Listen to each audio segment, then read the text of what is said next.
Colby Covington has long called for an opportunity to prove himself as one of the best welterweights in the world. Now, he'll finally get his chance. Covington is slated to face two-time UFC title challenger Demian Maia on Saturday in the co-main event of UFC São Paulo. A winner of 4 straight fights, and 7 of his 8 octagon appearances overall, Covington said Monday on the MMA Hour that he was ecstatic to get the opportunity to face Maia.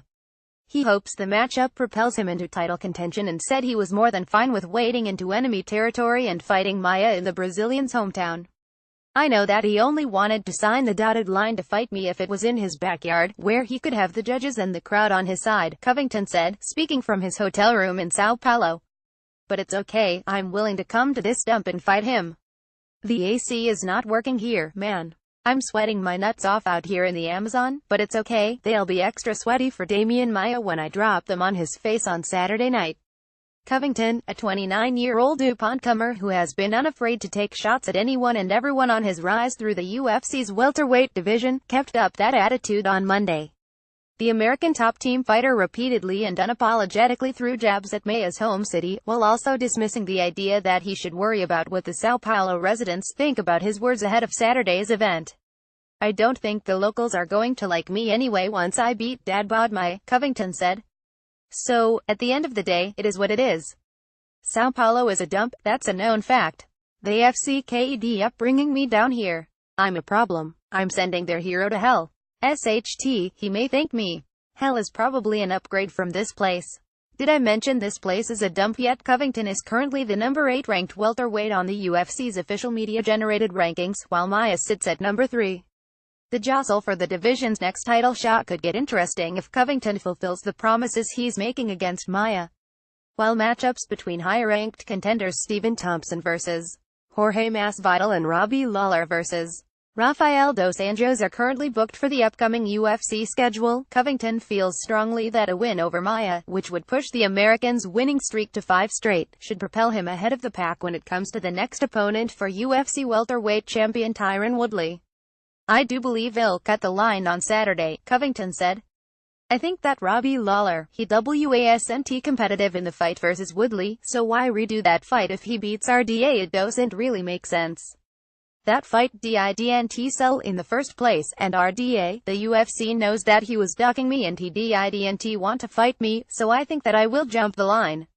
His wins haven't been impressive, and after this Saturday, the UFC will know that I am the uncrowned king of this division." Covington and dos Anjos share plenty of history. Earlier this year, Covington campaigned heavily on social media for the opportunity to fight dos Anjos in the Brazilian's first matchup at 170 pounds. Among Covington's many attempts to land the fight was a memorable fake image he posted on Twitter of dos Anjos' email inbox. The two welterweights ultimately ended up being booked on the same card at UFC Singapore, but against different opponents, with dos Anjos defeating Tariq Saffiuddin and Covington earning the best win of his career against Dong Hyun Kim. Covington has since moved his trash-talking crosshairs onto a different welterweight target, taking aim at Woodley in numerous social media posts and interviews. And despite Woodley training under the same American top-team banner as Covington, Chaos isn't worried about the rift between the two fighters impacting the team. "First off, I don't consider Tyron Woodley a teammate," Covington said. "He trains with Duke Roufus. Roufus is in his corner every fight. He's been doing his training camps at Roufusport. He has an ad affiliate in St. Louis, but okay, whatever, just because he branded an ad so he can make some money and he had an investor, I don't consider that a teammate.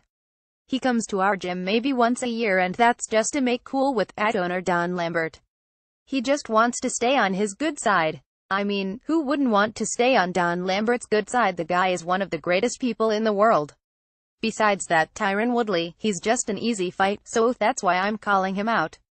I'm in his nightmares. The reason he doesn't want to say my name is because he knows what happened last time we did train together a couple of years ago. And let me tell you one thing, it wasn't pretty. He quit in the gym. We were supposed to spar, like, 5 rounds that day," Covington continued. "He was getting ready for Rory McDonald. He wanted a guy who was going to pressure fight him, back him up. And he did his typical ways back up to the cage, try and do that. And I put him up against the cage, and within 2 rounds, he quit. He said, 'No, I'm done for the day. I quit training.' His coach, Din Thomas, was like, 'Okay, you're done for the day. I said, "Hey man, I thought we were going 5 rounds today." He's like, "Tyron doesn't want any more. 2 rounds and he's done. The pace, the pressure, he couldn't handle it anymore, and that's what's going to happen when we fight. He is not going to be able to handle it." In a way, it's curious serendipity that Covington now gets a chance to back up some of the criticisms he's lobbed at Woodley against an opponent like Maia. Woodley and Maia faced off at UFC 214 in a slow and largely unpopular contest, and Covington is among the many critics who have since panned Woodley's performance. "It was one of the worst welterweight title fights in the history of the UFC," Covington said. "It was an embarrassment to the division, and that's why I'm here to resurrect this division, because Tyron Woodley is not going to resurrect this division. It's going to be me that resurrects this division. Least strikes thrown in a title fight, that was a joke. Once I beat Demian Maia, Tyron Woodley is going to make up these preemptive injuries why he can't fight me, but it doesn't matter because I'll just bitch slap him with my interim belt. I think that he's going to make up some injuries," Covington continued. "Start saying, 'Oh, I want the money fight. I want Michael Bisping or Georges St. Pierre.' But he's not a money fighter. He couldn't sell 100,000 pay-per-view buys if his life depended on it, so it doesn't make sense to give that guy a money fighter. He's always pulling this victim card. Oh, everybody's racist because they don't want to watch me fight. Like, no one wants to watch you fight because you just back up and you don't do anything in fights. So I'm just sick of him playing the victim, and I just want to expose him. I hope the UFC gives me the opportunity very soon." Regardless, despite his desire to prove the truth of his words in a potential matchup against Woodley, Covington is unworried that his focus may be resting elsewhere ahead of the biggest fight of his life at UFC Sao Paulo. "I'm just thinking about destroying Demian Maia and sending him to the retirement home," Covington said. "Luckily we're in Sao Paulo, Brazil, so it won't be too far for him to get stretchered off to. But I don't think I have to perform, I just have to do what I always do, and that's win. I'm a winner. I'm a proven winner, look at my track record. So, I think when I finish Demian Maia, there will be no more clear evidence needed that I am the champ and I will get the next title shot."